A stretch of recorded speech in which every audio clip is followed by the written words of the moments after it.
어제는 크리스마스였어요. 그리고 오늘은 크리스마스 다음 날입니다. 예수님께서 탄생하시고, 예수님께서 그 높으신 분께서 낮은 자로 오셔서, 음, 우리를 위해서 십자가를 지시기 위해서 아기로 태어나신 분이십니다. 어,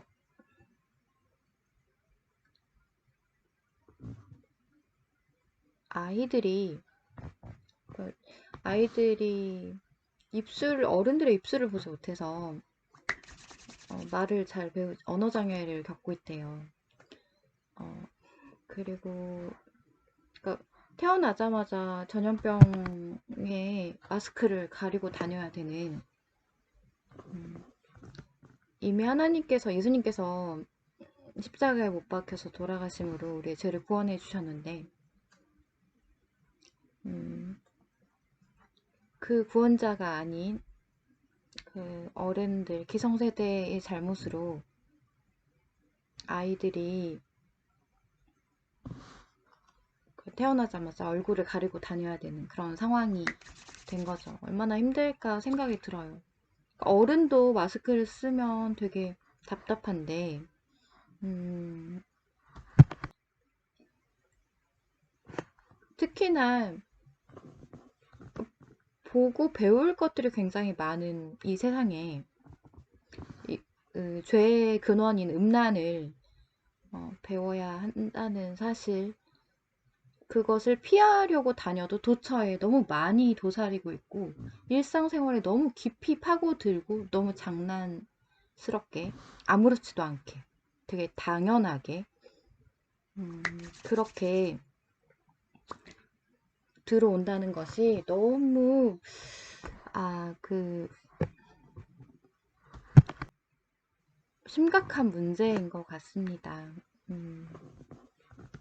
저는 제가 이렇게 아이들을 많은 사람들이 아이들을 좋아하잖아요. 근데 저도 마찬가지로 아이들을 좋아하지만 어린 아이가 아니기 때문에, 그리고 어린 아이의 마음을 정확하게는 알 수가 없어요. 그러니까 어린 아이의 마음을 정말 하나님께서 가장 정결하게 보시고 이 어린아이와 같이 순수한 자들이 천국의 주인이라고 말씀하셨거든요. 그런데 그 어린아이들이 어른들의 권위에는 다양한 권위가 있죠. 꼭 뭐 어떤 권위적인 어떤 공간에 있어야만 권위가 아니라 음란의 권위도 있습니다. 그리고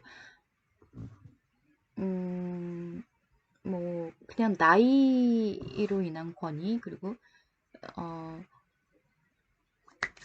젊어야 한다는 권위, 뭐 여러 가지의 권위들이 있는데요. 그거를 그냥 방치되어서 어쩔 수 없이 바라봐야 되는 그런 사각지대가 굉장히 많은 것 같아요. 그래서 다행히도 지금은 정말 세대가 고난 중에 있기 때문에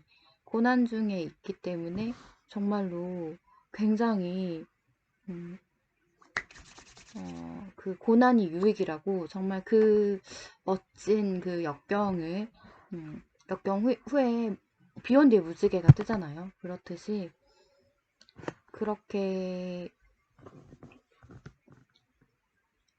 그 고난을 정말 말끔하게 해결해 가는 과정을 겪게 되면서 정말로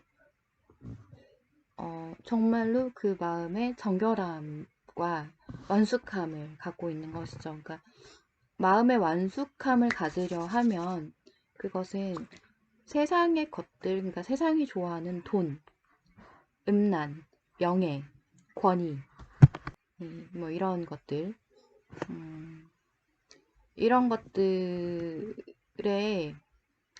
노예가 되는 거죠. 그러니까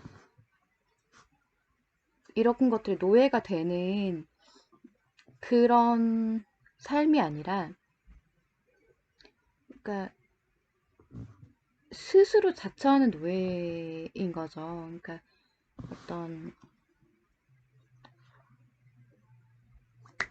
주님의 사랑 밖에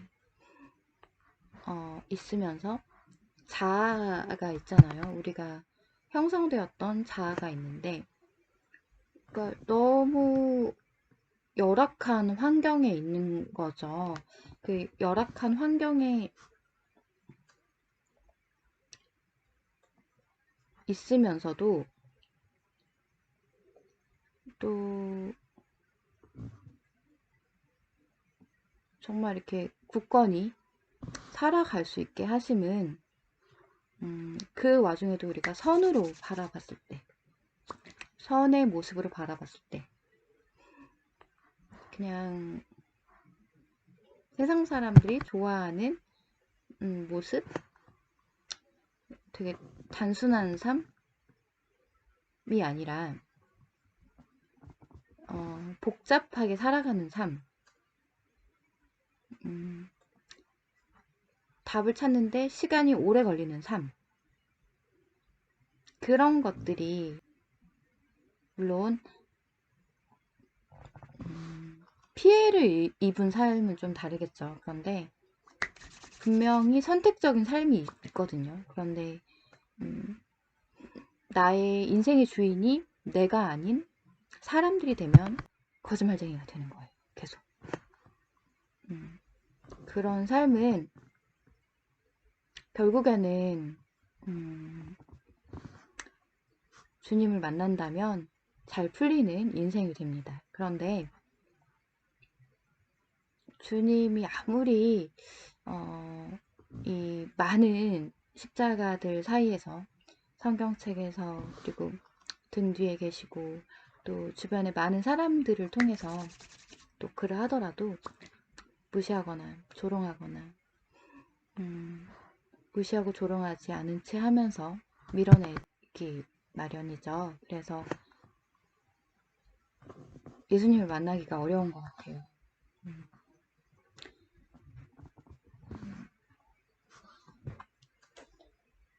또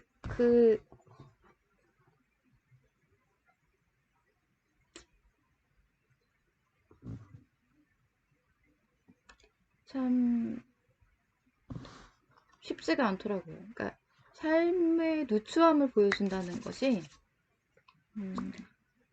막 그럴 때가 있더라고요. 근데 그게 나도 공감돼 막 그랬잖아 가 아니라 숨이 쉬어지네. 이거는 반대 길로 가는 거예요. 나 몰라. 그리고 수업 중에 나가는 거지. 졸려 나가. 안 들어오는 거예요. 근데 저도 수업 중에 나가서 안 돌아온 케이스를 겪은 사람이지만 내가 무엇을 따라야 되느냐. 그러니까 그런 어떤 다양한 게 있지만 사람들은 겉모습을 보고 판단하겠지만 예수님께서는 전혀 그러신 분이 아니라 내 자녀를 사랑하시는 분이시거든요. 권위적인 분도 아니시고, 그렇다고 해서 굉장히 또 정말 남들이 보기에 정말 호화롭고 아니면 정결하고 굉장히 우아하고 보통의 삶을 살아가는 그런 것들도 사실은 그냥 껍데기일 수도 있다는 거예요. 그러니까 겉모습, 영의 모습으로 판단을 해야지 겉모습으로는 아무것도 판단할 수가 없는 거죠. 물론 표정이라든지 말씨, 교양 이런 것들을 따라서 저 사람이 내 인생에 있어서 도움이 될 사람인가 아니면 도움되지 않을 사람인가 정도의 분별은 많은 사람들이 해요. 인간들 많이 만났어. 저도 사람들을 물론 만 번 막 이력서를 내고 자소서를 쓰고 실패를 했지만 또 그렇다고 전혀 일을 안 한 것은 아니기 때문에 또 어느 정도 나에게도 뭔가 기회가 주어졌을 때 뭐 인터뷰를 하면서 그렇게 사람들을 만나면서 다양한 사람들을 보거든요. 그런데 그랬을 때 물론 삶이 정리되고 굉장히 배울 점이 많아요. 그런데 그걸로 내가 평가를 해서 존경하는 삶이란 아주 좋은 것 같아요. 그런데 또 존경하는 삶이란 예전에 그 줄기세포 있잖아, 줄기세포. 그것처럼 존경하는 삶이란 굉장히 또 위험한 삶인 것 같습니다. 그러니까 이 존경이라는 게 표현이 존경, 영접 등인데 이 존경이라는 것이 김일성을 존경하듯이 김일성도 한 집안의 뭐 아빠 뭐 가부장 아니야, 가부장이었고 그러니 그 상처의 온상 속에 있었던 사람이에요.